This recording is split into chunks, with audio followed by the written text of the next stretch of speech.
Welcome back to another video. Today we'll be reacting to This is What Happens When You Challenge Goji Center, which was basically Goji Center made Indominus Rex 2.0. Some other channel made something that could kill that, so now they're making something that could kill that. Confusing. And last episode when we started the Power World copy series, that game bugged out, so there will not be another series to that. Sorry if you wanted it to. It just broke. Like, completely broke. Whole game's lagging. Can't get into it anymore. Anyway, without further ado, besides please like and subscribe, let's get into it. Here on Goji Center HQ, the team was minding our own business, cooking up some upcoming batches of nightmare fuel for a future episode, when this came up on our radar. Oh, don't worry, if we hadn't noticed it, plenty of other people would have, and we're all too happy to let us know. Upon digging a little deeper to find out what all the commotion was about, a whole plethora of mentions, comments, and messages, we stumbled across a rather interesting creation. It's kind of funny. Meet Hank, a monstrous hybrid creation cooked up by the YouTuber Goji Guy and talented artist Valeria_LNX. Sporting a body covered in toxins, jaws of the dreaded Dunkleosteus, skin and eyes of a chameleon, the striking power of a pistol shrimp, and the uncanny survivability of a tartar. This thing was basically a dinosaur and an anti-tank rifle in one. Nothing really could beat this. I'm sorry, Goji Center. Grade. A truly terrifying creature that was custom built to destroy our Indom 2.0. This animal was conjured by the great minds of the research team of Goji Center. Yeah, this thing is with one goal: strange. Exterminate all life on Nublar. And it more or less had the potential to cause a global health crisis. This animal minding its own business was pitted against a new amalgamation. A hybrid battle that we never asked for, but got dragged into. So fine, after the challenge aimed our way, we have exactly what a lot of you wanted to see. A horrific beast with precisely calibrated abilities to make it as lethal as it could be to bring Hank down. Indominus 2.0 is hereby... Hank was, from what it was made, it was like maybe like Spino, Indominus, Dunkleosteus, Scorpius Rex, but not just Toxin's tail, because it don't have spikes. His whole body, it literally leaks the stuff out. This thing's basically unkillable. Well, it is killable, just you're going down with the shit. Upgraded to nothing. No, seriously, we aren't changing anything. What you're looking at is Indom 2.0, but with different skins in Jurassic World Evolution. Cool, right? Nexus mods link below. Anyways, instead, she's stepping back into the analysis platform, and today we'll evaluate how our monstrous creature stands up against its new challenger, revealing a few tricks she had up her sleeve all along, and also lay bare a few critical weaknesses in its adversary. Making a hybrid doesn't mean automatically combining the best traits of both with no trade-offs. For every strength you add, you also add weaknesses. And because the dinosaurs and creatures in the Jurassic series are real animals, we can use real-life biology. After all, the Indominus Rex's fantastic ability to change color isn't something out of fantasy, like Godzilla's atomic breath. But because it has similar skin to a cuttlefish that can do that in reality. For starters, let's take a look at what we understand to be Hank's composition. Base body frame of a modified Spinosaurus, combining other entire genome sets, such as that of the Indominus, Scorpius Rex, and an entire legion of animals, many from different classes. At least 20 species, and who knows what else is in there. I actually watched a video where they made Hank. He said, Goji Guy, or Godzilla Guy, I forget, that there's one key attribute that ties it. Goji Center is held back by the fact of reality. The Goji Guy's not. Reality was not a real thing. Real standards, absolutely out the window. Sorry about that. Yeah. Anyway, carrying on. 2. Recall what Dr. Wu said to Masrani. You cannot have an animal with exaggerated predator features without the corresponding behavioral traits. A Therizinosaurus, Spino, and Pistol Shrimp might be used to fighting with their arms, but even more animals on the list didn't. T-Rex, Giga, Dinosuchus, and a bunch of wimpy-armed Abelisaurus. Hank's instincts on how to fight with its arms is going to be messed with. It would be every neural problem the Scorpius Rex had, but amplified. Some additives like the chameleon would actually hinder it. Yeah, but that Giving thing Hank was movable eye absolutely stalks like the monster. chameleon would mess with its binocular vision from T-Rex genes. And it would compromise its own camouflage from the cuttlefish. Turns out pop culture lied here. Chameleons are not actually masters of disguise, as you may think. A few types can change color to hide, but most of the time these lizards reactively change color to show emotion. Mix in the chaotic mind of the Scorpius on top of everything else, and Hank would be lighting itself up like a neon sign instead of using its camo like the Indominus could. But think about this. Think about this. Okay? If the Indominus 2.0 seen that, it would be confused and not know what it's seeing. Okay? It would be absolutely starstruck on what it's seeing. It's not know what it's going to be looking at. This is precisely why the total number of species in the Indominus 2.0 genome was kept small. See for yourself. Base Indominus had at least 13 total confirmed contributors to its genome. Indom 2.0 only... Well, let me read them. Okay. Tyrannosaurus Rex, Therizinosaurus, Rogatops, I can't read that, Carnotaurus, Majungasaurus, Giganotosaurus, Velociraptor, Cuttlefish, Pit Viper, Dinosuchus,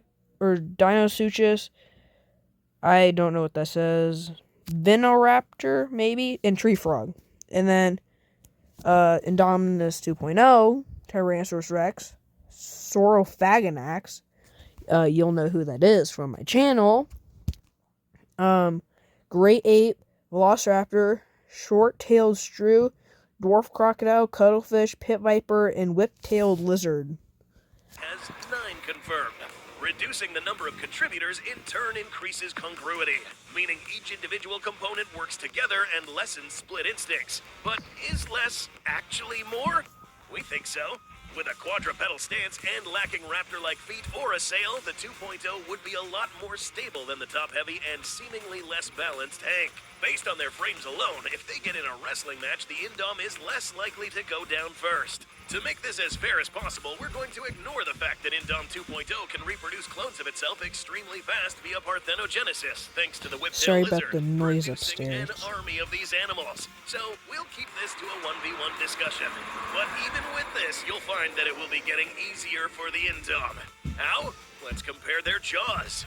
Despite their tiny size, shrews use their jaws in a manner not that much different than Tyrannosaurus, with Yeah, those things literally have iron for teeth. iron-reinforced teeth and a strong bite force. They chomp right through armored exoskeletons, tough scales, and mulch bone.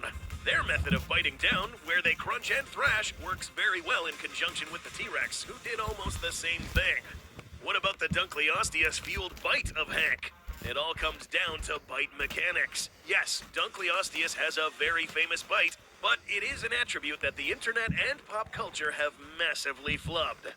PSI, or pounds per square inch, is not a very reliable way to measure biting force unless you are very careful about what you're doing. This is why some reported biting forces from this armored fish are as low as 1,000 PSI to an obscenely huge 80,000. These mostly come from bad reporting and not actual research work. This is why scientists that study how animals use their jaws rely on other measurements, like newtons. I'm This surprised that thing that they used to measure that crocodile's bite didn't just snap in half. is a bummer for most of you, especially the creators of Hank. But scientific research on the infamous fish determined it had a jaw strength of only around 4,000 to 7,000 newtons. That might sound like a lot, but That's in reality, not that's really half a the lot. force of a great white shark. Oh, Force of a great white sorry shark. about that. Instead of chomping down, the dunk was built more for having its mouth open quickly to suction feed on small prey, and then bite down quickly to carve into more medium-sized game. The findings of one Dunkleosteus that was attacked by another also shows this shearing bite failed to penetrate. But think about this, okay? Sure, it's meant to bite on smaller prey. But let's say Hank gets a hold of Indom's 2.0's hand, you know, or maybe its ankle. It's gonna tear right off. The thick armor on the fish. meaning the full-body bony armor of the Indom 2.0, courtesy from the Dwarf Croc, would actually resist a lot of Hank's bite. But why not factor in the bite force of the other contributors in Hank's genome, like T-Rex? Surely that will pierce the Indom's hide, right? The bites of the Dunk and the Rex are the perfect example of why animals either bite down hard and crunch, or they can open their mouth wide and bite down exceptionally fast. Can't have both. Trying to put T-Rex force behind a Dunk jaw can result in the poor thing smashing its own face. Okay, What? but surely those overpowered arms wielded by Hank can punch Indom 2.0 into oblivion with hundreds of tons of force. Well, let's find out. One of Hank's killer apps to try to make I've seen videos, and one of my cousins actually has a pistol shrimp. Those things punch faster than the speed of sound. get the killer of 2.0. I guess he doesn't have one. He had one. One of the most innocuous-looking creatures in the ocean. Pistol shrimp are an entire family of small crustaceans with a very specialized snapping mechanism in their arms. By cocking back one claw, they are able to force water into a chamber and then explosively convert the captured water into steam to make a bubble that snaps with an average of over 700 newtons of force. An impressive adaptation for both hunting small game and defending themselves, especially given that sound is much stronger underwater than it is in the air. Taking this mechanism and its striking power out of the water and applying this to This thing literally has an anti-tank rifle for a hand. a dinosaur will likely work against Hank. Doubling this mechanism in size doesn't double strength. Now Hank has to worry about moving the weight of its hands much faster. And add in that water is nearly 1,000 times denser than air, and any weapon that produces pressure waves is far less powerful in the air than in the water. So up here, this snapping, or punching, will be outright impossible. And if it was, well, not to bore you with the math, but Hank's shrimp-fueled striking force would be around 16,145 newtons. Remember that the huge forces of the pistol shrimp are not about strength, but how the physics of water work. But let's throw water physics out of the window, and let's say that these hands... Like I said, this thing, Hank, the people who made it, they threw the factor of reality completely out the window. strike with said hundreds of tons of force. Unless Hank's shoulders are made of vibranium, the blowback would shatter its own arms even if it missed. Dinosaur arms aren't meant to do these things at this scale, and honestly, you can't expect them to. Hank would disarm itself on day one upon using this striking force on practically anything, before it grows up large enough to fight the 2.0. So far, we have an animal with a shattered face, broken forearms, self-inflicted by the way, and now it's the perfect time we bring up something Hank's creators may have forgotten about.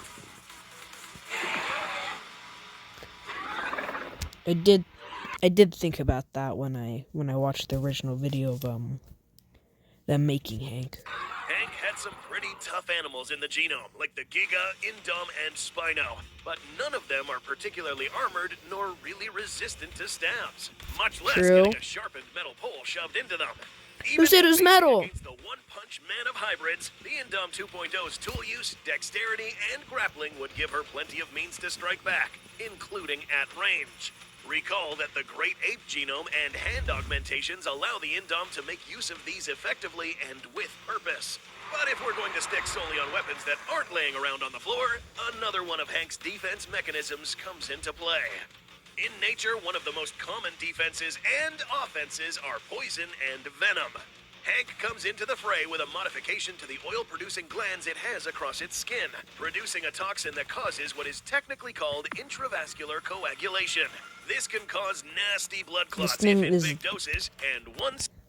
This thing so far is a dinosaur with an anti-tank rifle built into its hand, and it's a poison-secreting death ball. Snake, the Russell's Viper, even uses it as a chief component in its venom. The problem? Hank got handed the wrong poison for the wrong job. Remember these two? We didn't cover this in the Indominus 2.0's rampage across Isla Nublar, but we didn't forget about Dr. Wu's first hybrid.